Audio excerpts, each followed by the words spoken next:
I was left by my successful husband who makes $300,000 a year. My sister thought it was funny and said suing wouldn't work. She smirked at me during what was supposed to be my baby shower, showing she didn't care at all. But I couldn't just keep quiet after being insulted like that. Do you really think you can wreck my family and not face any consequences? I snapped at my sister. Glaring at her, she just laughed and said, "Go ahead, take your compensation or whatever.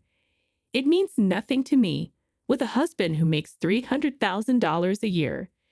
What's $10,000 or $20,000 to us, right, honey?" Then she glanced at my husband, who suddenly looked nervous. But when our eyes met, he quickly apologized. "I'm sorry," he said. My sister was shocked. I took advantage of the moment, reaching into my pocket and pulling something out, pinning it to my dress. My sister's face went pale instantly. "My name is Sarah, and I'm 32 years old. I'm what you'd call a working housewife, managing both home and career. It's been 4 years since I married David. These 4 years have felt like quite a journey. We struggled to have children right from the start of our marriage. I've always dreamed of a warm family with kids, but after we started our married life, I just couldn't get pregnant. We went to the hospital and got checked, but there was nothing wrong. Despite the doctor's hopeful outlook, we struggled for a long time to conceive. Finally, after 4 years, when I did get pregnant, our joy was beyond words. Rubbing my belly, we thanked God countless times. I was working full-time at the beginning, but gradually reduced my workload to prepare for maternity leave. Although letting go of responsibilities at work was tough, the most important thing was the baby growing inside me.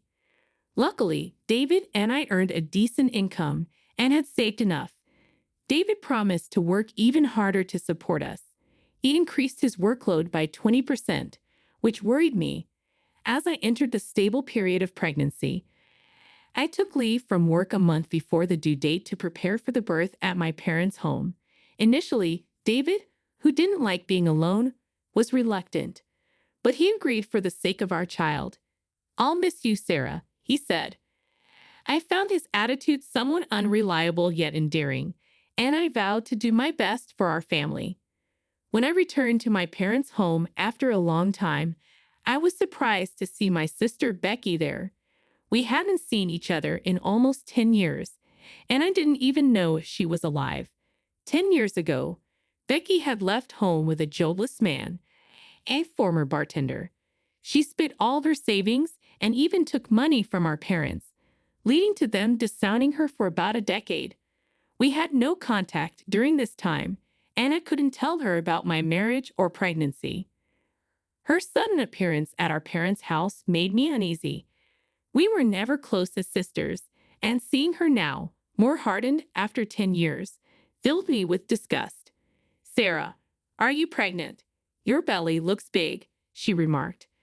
"I'm almost in my final month of pregnancy. More importantly, where have you been all this time, sis?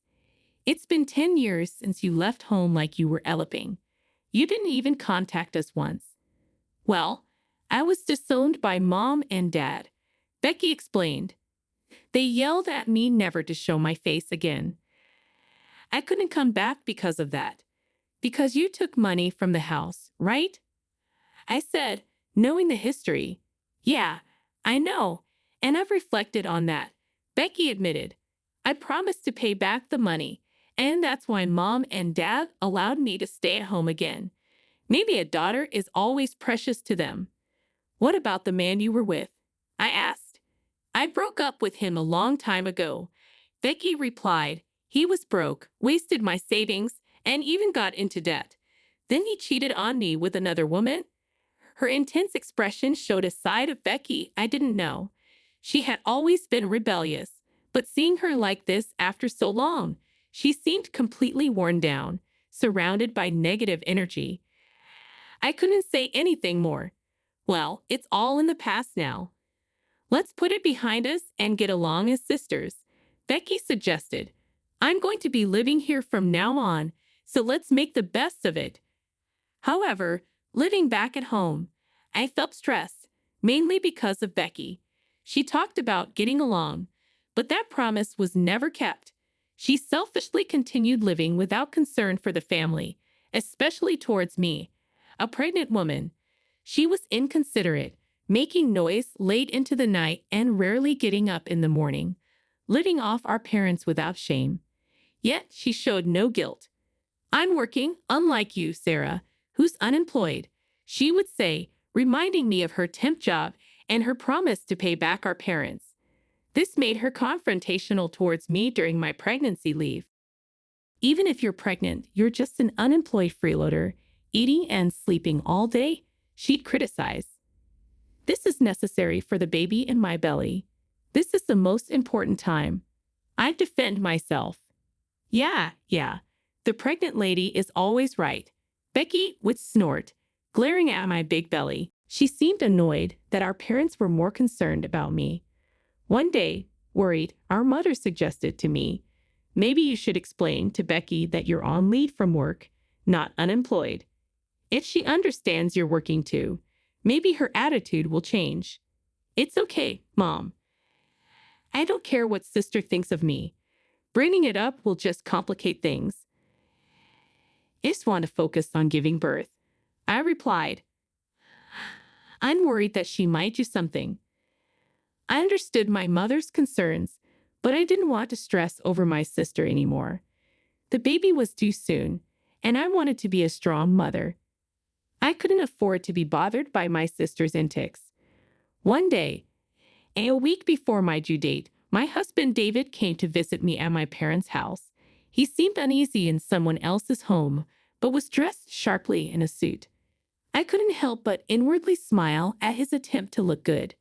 "Nice to meet you. I'm Becky." My sister approached my husband dolled up, with a flirtatious tone. She usually didn't wear such heavy makeup to work. She had done up her makeup and was wearing a revealing dress, clearly unsettling David. I stepped in immediately. "Sis, don't you have work?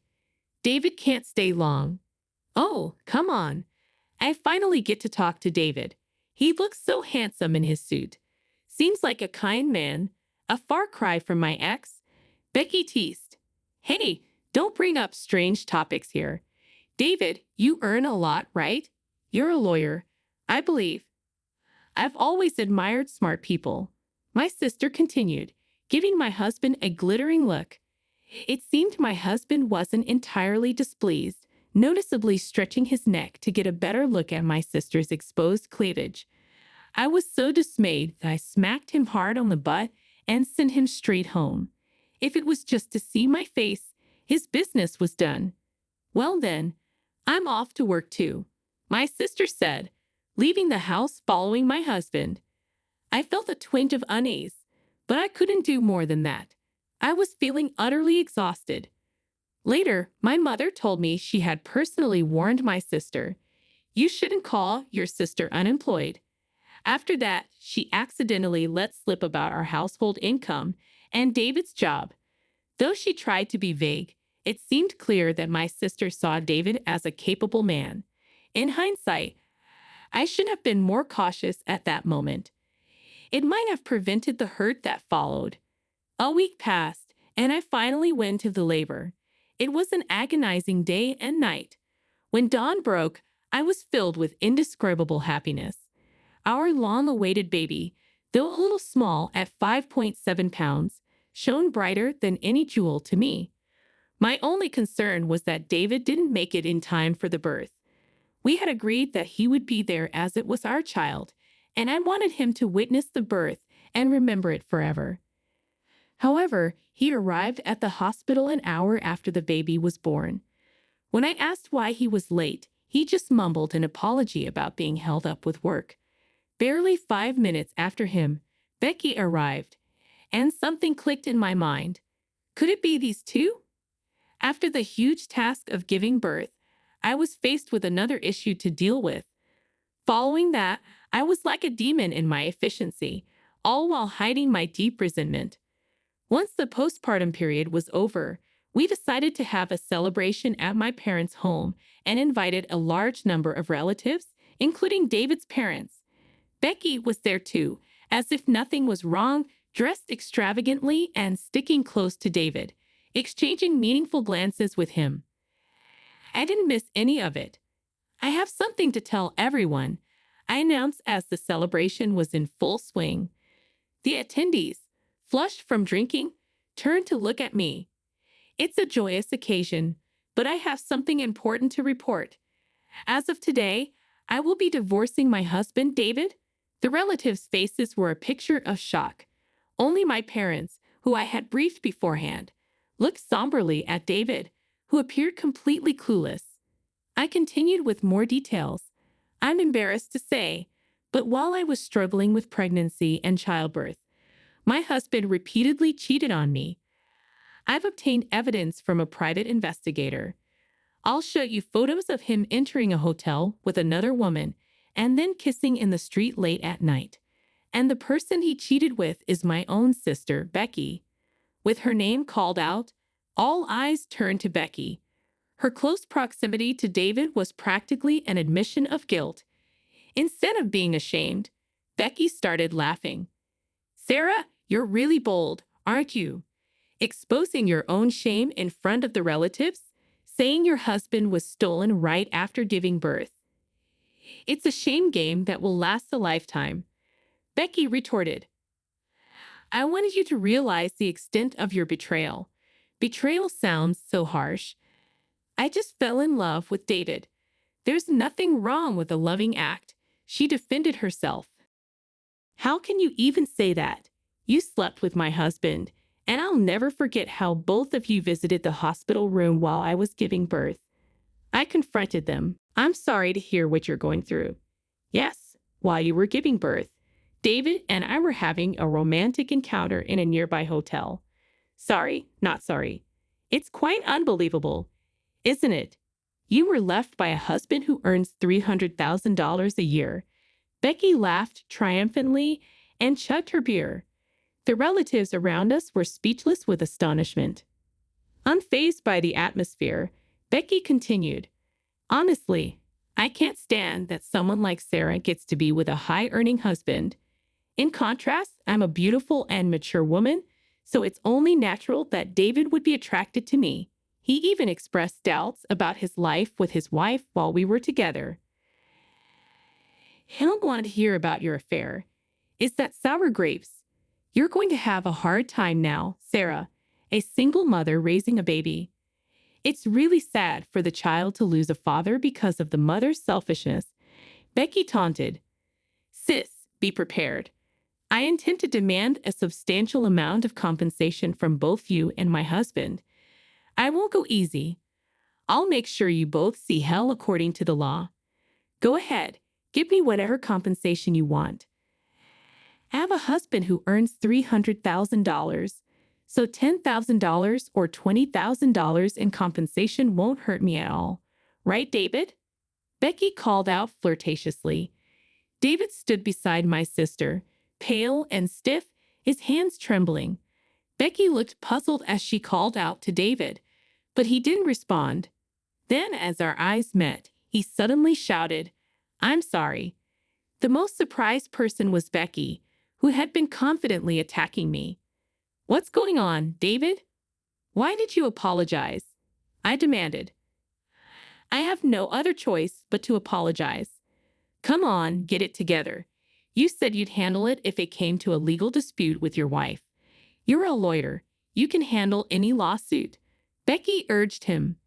I trusted you because you told me to leave everything to you. It was all a lie. I just said whatever came to my mouth. My relationship with Becky was just a fling. David confessed. At that moment, I decided to reveal my trump card. I pulled out a badge from my jacket pocket and attached it prominently to my chest. The badge bore a design of scales symbolizing equality. Is that what I think it is? Even Becky seemed to understand the meaning of the badge. Yes, this is a badge allowed only for lawyers. I announced firmly. I want to clarify something. I am not unemployed. I am a lawyer currently on leave due to childcare responsibilities. Once my childcare settles down, I plan to return to work. The $300,000 income you mentioned was my income before I took leave. My husband misled you about his profession. He is not a high-earning lawyer. It was a deception aimed at taking advantage of you. David is actually an office clerk at a law firm, not a lawyer like he claimed. We met at work, and our marriage was discussed despite the income difference. However, I have always tried not to judge people based on their income or status. Sarah, please forgive me. I was lonely after you went to your parents' house, and I made a mistake by getting involved with your sister. I understand if you no longer want David. We will divorce, and I will seek substantial compensation. I specialize in divorce cases, so I know how to handle this legally. You are my only sister, and I don't want that lying man. I am also still paying off debts from my previous boyfriend's loans. I have already submitted the complaint to the court. Just wait for the process to proceed. After some time, I successfully divorced my husband, David. He was hesitant until the end, but when I hinted at increasing the compensation, he finally signed the divorce papers. Of course, he knew how skilled I was as a lawyer, especially if it came to court. David is now struggling a lot. He was fired from the law firm. A man who cheats while his wife is giving birth is unwelcome in any law office. I hope he reflects and lives more honorably from now on. As for my sister, Becky, she was also kicked out of the house and is now without a place to stay. She had already split up with David. She kept calling my smartphone, feeling deceived. I referred her to a law firm. If her claim is valid, a competent lawyer will assist her, although I doubt she can afford the legal fees.